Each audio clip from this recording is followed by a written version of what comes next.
పరీక్షలనేవి విద్యార్థుల చదువును, జ్ఞానాన్ని పెంచడానికి, వారు ఏ స్థాయిలో ఉన్నారో తెలుసుకోవడానికి నిర్వహించే కార్యక్రమాలు. పరీక్షలు మన విద్యా జీవితంలో చాలా ముఖ్యమైన భాగం.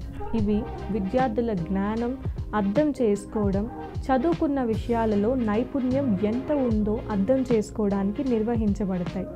ప్రతి విద్యార్థి జీవితంలో పరీక్షలు ఒక పరీక్ష వలె కాకుండా సాధన కూడా.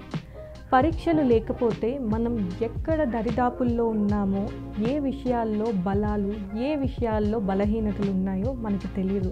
అందుకే పరీక్షలు ఒక రకమైన అంచనా వ్యవస్థగా ఉంటాయి. చదువులో మనం ఎటుపోతున్నామో పరీక్షలు చూపిస్తాయి. అయితే పరీక్షల వల్ల వచ్చే ఒత్తిడి, భయం వలన కొంతమంది విద్యార్థులు బాగా ప్రదర్శించలేకపోతున్నారు. అందుకే పరీక్షలకు సరైన ప్రణాళికతో, ధైర్యంగా, ఆత్మవిశ్వాసంతో సిద్ధం కావడం చాలా ముఖ్యం.